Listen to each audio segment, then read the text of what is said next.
역사 1, 3과 1-1 송의 발전과 북방민족의 성장 시작하겠습니다.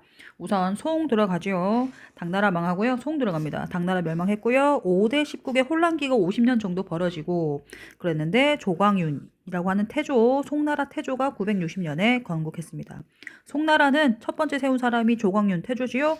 문치주의 정책입니다. 황제권을 강화하기 위해서 그랬습니다.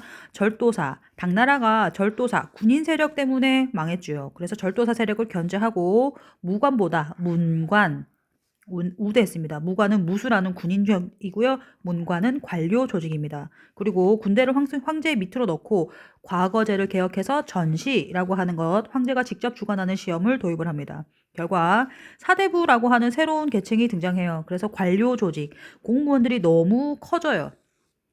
군사력은 약화되지요. 그런데 북방민족들은 자꾸 침입해 오니까 북방민족들한테 곡물, 선물을 자꾸 줘요. 우리 침입하지 말아줘 하면서 선물을 주니까 돈이 많이 들죠. 그래서 결국은 어떻게 되느냐? 국가 재정이 궁핍해지기 시작합니다. 그래서 그것을 해결하고자 하는 사람이 등장합니다. 왕안석이라고 하는 재상이 있어요. 왕안석이 개혁을 하려고 했어요. 민생 안정과 부국 강병, 나라를 힘이 세지게.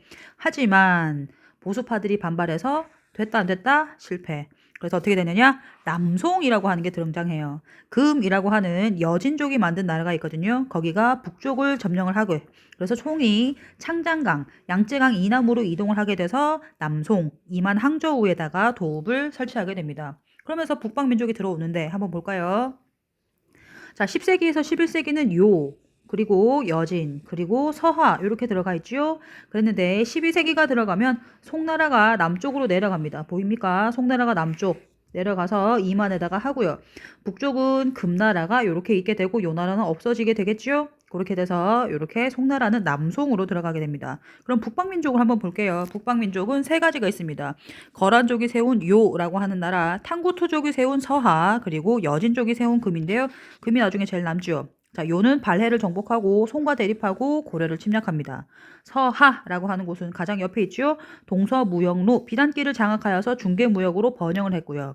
금은 여진족이 세운 나라인데요. 송과 연합하여서 요를 멸망시키자고 했어요. 그러니까 다시 어떻게 하느냐? 금이 중국의 북쪽, 송나라의 북쪽 지방인 화북 지방까지 차지하게 돼서 송은 남쪽으로 내려가는 남송 이렇게 되겠죠. 위쪽에는 금, 남쪽에는 남송 이렇게 있습니다. 그렇게 있고요. 이 북방민족들의 특징은 뭐냐? 이중 통치 제도를 사용하고 고유 문자를 사용해서 자신들의 민족성을 보존하려고 하겠어. 왜냐하면 한족의 문화가 너무 뛰어나니까 자신들의 문화가 흡수될까 봐 그랬어요. 이중 통치 제도를 한번 보겠습니다. 북방민족은 자기들은 부족민족이니까 부족제로 다스리고 한족은 군현제, 원래 한족을 다스리던 군현제로 통치를 하고 왜 이렇게 했느냐? 한족을 효율적으로 다스릴 수 있게 하는 동시에 북방민족이 한족의 문화에 동화되면서 흡수되고 자신들의 주체성이 없어질까봐 이렇게 막기 위해서 이중 통치 체제를 합니다.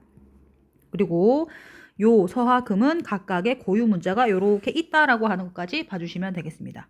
자, 송나라는 요 정도 봐주시면 되는데요. 송나라는 농업과 상업과 교육이 발전합니다. 경제 발전합니다. 농업 생산력이 증대해요. 창장강 하류, 남송으로 내려왔으니까 그렇죠. 그래서 모내기법 들어갑니다.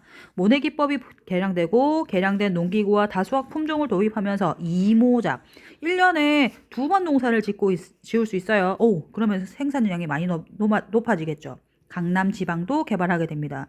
상품 작물을 키워서 팔 수 있는 고추랑 담배, 차 같은 것을 많이 재배를 해서요. 대상인들, 돈을 많이 버는 큰 상인들이 각지로 유통을 해서 전국적 규모의 시장까지 형성이 돼. 돈이 많이 돌아다니겠죠? 그것이 장사하는 상업입니다. 그래서 각자 일을 하는 동업조합이 들어가는데요. 그것을 행과 작이라고 하는데요. 동업조합, 행작이 결성하는데 밑에 내려가 볼게요. 행은 뭐냐? 행은 장사하는 사람들의 동업조합, 작이라고 하는 건 만들 작이거든요. 수공업자, 만드는 사람들의 동업조합이다라고 해서 행과 작이 결성이 되고요. 동전이 많이 사용하면서 지폐가 세계 최초로 만들어집니다. 교자라고 하는 지폐 봐주세요. 세계 최초의 지폐입니다. 그리고 해상무역, 바다로서도 많이 들어가죠. 조선술, 배 만드는 거, 항해술이라고 하는 것은 바다를 항해하는 기술이고요. 지도 제작 기술까지 발달하게 되고 광저우, 취안저우 등의 시박사라고 하는 게 뭐냐면 관청인데요. 국가에서 만드는 관청인데 해양으로 하는 무역을 하는 관청입니다. 그리고 아라비아와 인도까지 왕래를 했습니다. 라고 하는 거 봐주시면 되겠고요.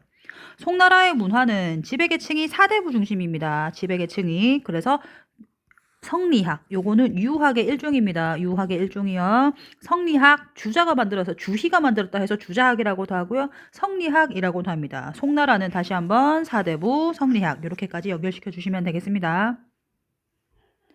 농업과 상업이 많이 발달하게 돼서 서민 문화가 드디어 최초로 발달하게 됩니다. 경제가 발전하게 되니까 시민들의 지위가 향상이 되지요. 그래서 인형극, 잡극, 서민 문화 요거 볼 필요 없고 서민 문화가 발달했다라고 하는 것까지 봐주시면 되겠고. 자, 과학기술도 발달하게 되는데요. 송나라의 3대 발명품 아주 중요합니다. 활판, 인쇄술, 화약, 나침판. 요게 송나라 3대 발명품이고요. 한나라 때 제지법 있죠. 채륜이 만든 거. 그거까지 하면 중국의 4대 발명품으로 통하는데 송나라 3대 발명품은 유럽 사회에 큰 영향을 끼쳤습니다. 어떻게 끼쳤는가 한번 볼까요? 송나라 때 활판, 인쇄술. 요거는 책을 만들어내는 거거든요. 그럼 책을 많이 찍어낼 수 있어. 그러면은 지식이 확산되고 문화 발달이 이바지를 하게 되지요. 화약이 많이 등장해요. 이것은 나중에 대포를 만들게 되거든요. 그러면 중세 유럽의 기사, 칼 들고 창 들고 싸우는 기사 계급이 망하게 되는데 영향을 끼칩니다. 송나라 때는 나침판을 만들어서 항해, 바다를 나가는데 이용을 했어요. 그러니까 나중에 유럽에 전해져서 원거리, 이게 멀다란 뜻이거든요.